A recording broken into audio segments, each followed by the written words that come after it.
بسم الله الرحمن الرحيم.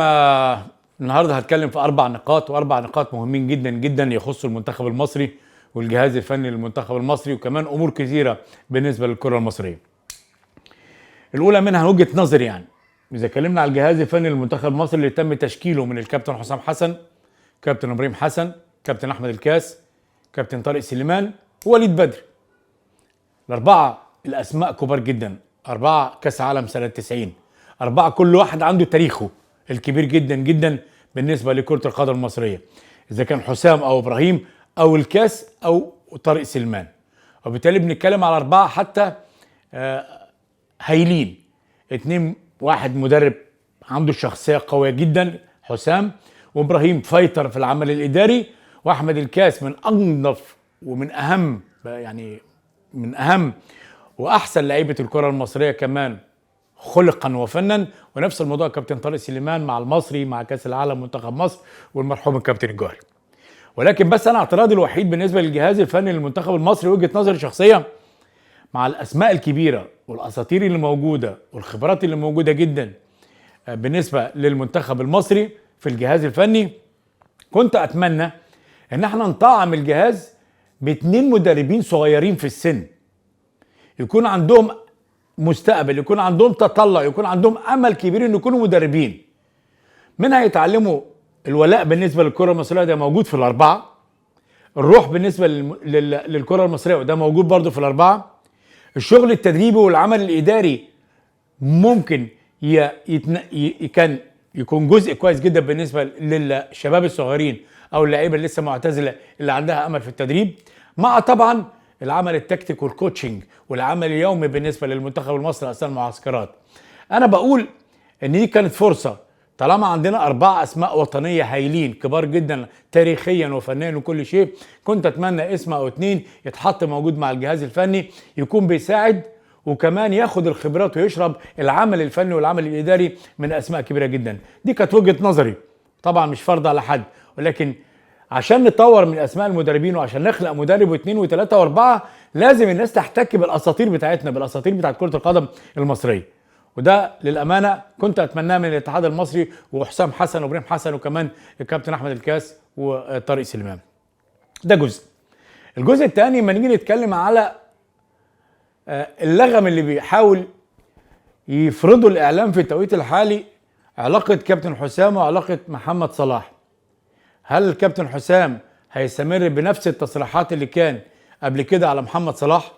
لازم نفرق لما يكون في محلل تلفزيوني او مدير فني قبل ما يبقى مدير فني لمنتخب مصر بيطلع في التلفزيون يتكلم عن اسم كبير وتاريخ كبير جدا زي صلاح، من حقي كأسطورة حسام حسن انتقده في جزء، في كورة، في مباراة، من حقي ان انا انتقده. وبالتالي انتقاد حسام لمحمد صلاح قبل ما يكون مدير فني ده موضوع تاني خالص. انما انا متأكد ان حسام هيكون اكتر كياسة في التعامل مع اسم كبير اسمه محمد صلاح.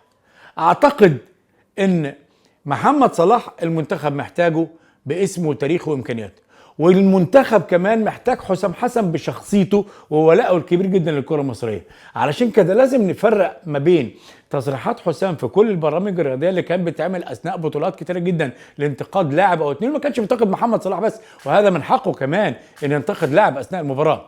انما عندما يتولى اداره المنتخب المصري اللي فيه كل انديه مصر من 18 نادي، اللي فيه مجموعه لعيبه محترفين موجودين في الخارج، اعتقد ان حسام هيتغير جدا في تصريحاته، في تعاملاته، في كلامه، في اسلوبه، في كمان في اللغه اللي ممكن يتكلم فيها على اللعيبه بتاعته اللي هي بتاعت منتخب مصر. علشان كده يا جماعه بلاش ننمي مشكله في السوشيال ميديا. انا شايف ان هي ممكن ما تبقاش مشكله. ليه؟ لان من مصلحه حسام ان صلاح يكون موجود في المنتخب باسمه الكبير، ومن مصلحه صلاح كمان انه يختم مشواره في الكرة المصرية كمنتخب مع واحد زي حسام حسن عارف يعني ايه بطولة قارية. وبالتالي يا جماعة الرحمة شوية، نخف شوية من اللغم اللي ممكن يحصل ما بين حسام وما بين صلاح. تالت نقطة ما عجبتنيش خالص تصريحات الكابتن ابراهيم حسن بالامس مع احمد عبد الباسط في السي بي سي. انا ما شفتهاش في حياتي ان جهاز فني قبل ان يتم او قبل ان يتم تقديمه رسميا للشارع والوطن العربي وافريقيا والعالم من خلال مؤتمر صحفي، يطلع حد من الجهاز الفني يتكلم في الاعلام.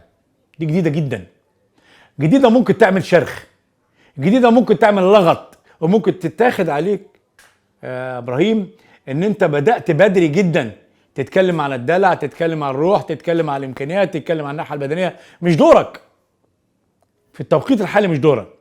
كنت اتمنى ان الاتحاد المصري يقعد مع كابتن حسام وكابتن ابراهيم، تصريحات مفيش، التقديم الرسمي يوم كذا، نخلص التقديم الرسمي، اللي عاوز يعمل تصريح واثنين وثلاثه واربعه نخف خلص من تصريحاتنا، لغتنا الاعلاميه تنتهي تماما مع الاعلام بالكامل. ده كان المفروض. انما الكلام اللي طلع بالامس انا شايفه غلط، وما شفتهاش في دوله في العالم ان منتخب او جهاز فني لسه لم يتقدم او ما حدش يعني ما تمش تقديمه رسميا لخلال وسائل الاعلام يطلع بتصريح واثنين وثلاثه واربعه. جديده جدا وغريبه، وما اتمناهاش ان هي تتم، واتمنى ان هي تتعالج وباسرع وقت لمصلحه الجهاز الفني ولمصلحه المنتخب المصري.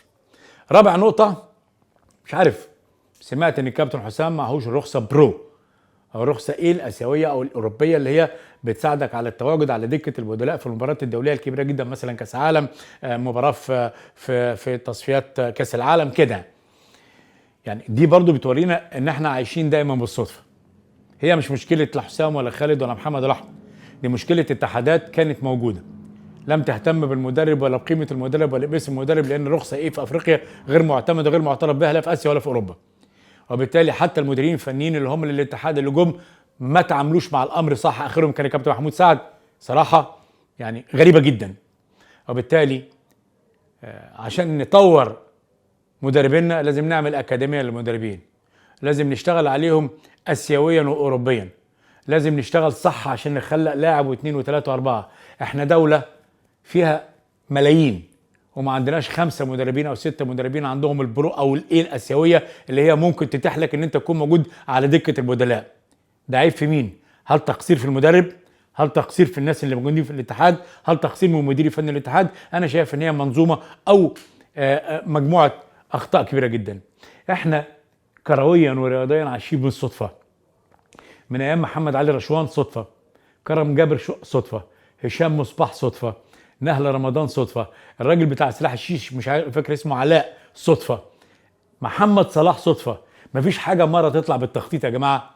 وبالتالي عشان نخلق مدرب واثنين وثلاثه واربعه اعملوا اكاديميه مش مقتصره على اللعيبه ولكن المدربين. احنا عندنا دوله كانت بتصدر مدربين لكل دول الخليج، لكل دول افريقيا. في الوقت الحالي ما عادش عندنا مدربين في دول افريقيا، عارفين ليه؟ ولا كمان في الخليج، لان ما عندناش رخصه تدريب، الرخصه الافريقيه غير معترف بيها. دي نقطه لازم كمان المدير الفني اللي موجود في الاتحاد دلوقتي يشتغل على كده، تطوير مدربينه. التطوير ما بيجيش بس فتره المعايشه اللي بقول لك هنطلع 2 كل 6-7 شهور، لا، بيجي من خلال عمل منظومي او عمل كبير من خلال المدير الفني للاتحاد. ده 4 نقاط كنت لازم اتكلم فيهم. تحياتي واتمنى لكم التوفيق.